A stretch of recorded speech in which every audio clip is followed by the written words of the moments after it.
Hello, today I want to talk about a couple bars that are often overlooked. So, for PAMP silver bars, which is my favorite actually, that's what I got into PAMP with, is the silver bars. For quite a few years, there was very little new designs available. The only new design we really had year after year was the Lunar series.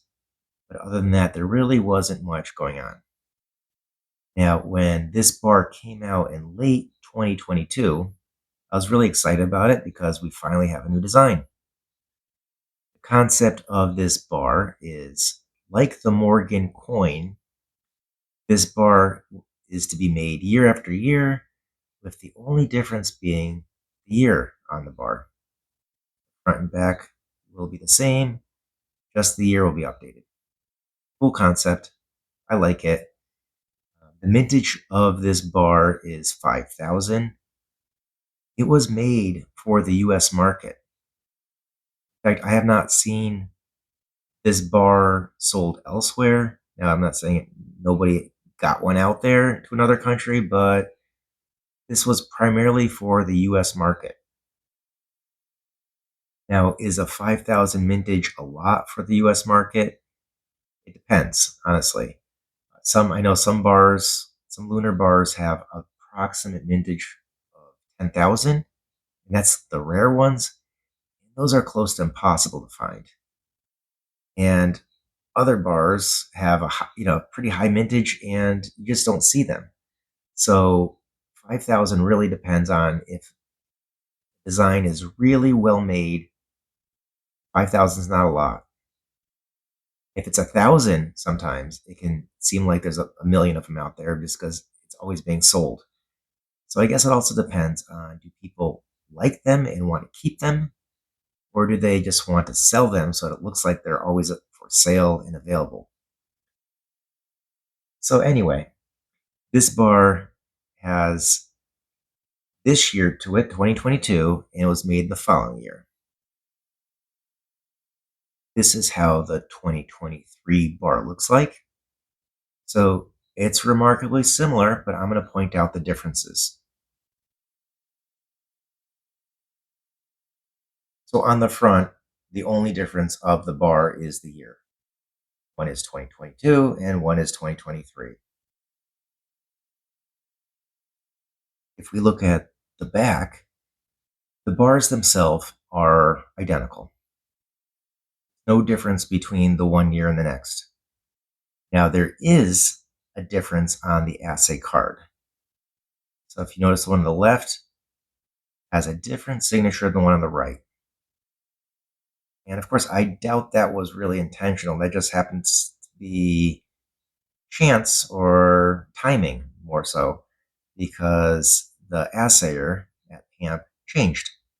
So if you know the history of what assay signature lines up with what date, you can see the one on the right, that's the new year, and the newer year anyway, and the one on the left is the older year.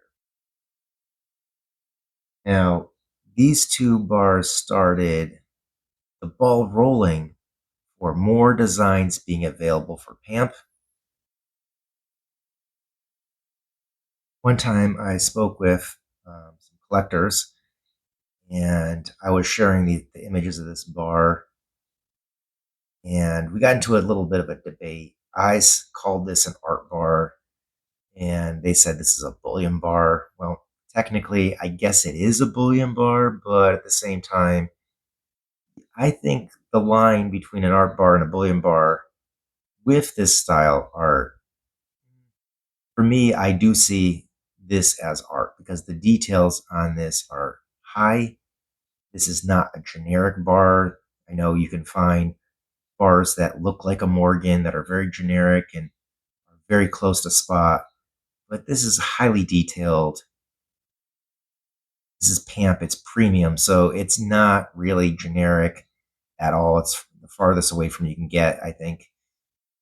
And there's art here.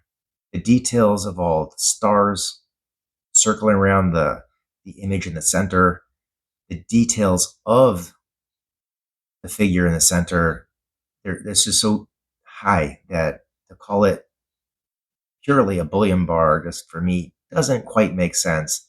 And I do see art in here. Now, if others disagree, I'm okay with that. But I'm sharing that I do see this as art as well. Now, these two bars are still available. If you look, you can find them. Now, if you go back like 10 years, the bars that were really easy to get and available everywhere today are almost impossible to find. It's kind of weird how that happens, where if you give it 5, 10 years after it was released, they become so scarce. In fact, almost impossible to find in some cases. I have an appreciation for these two bars because they offered something new to PAMP collectors and they kind of opened the door for more new designs for PAMP silver bars to be released. So I definitely appreciate that. Thanks for joining me today. See you next time.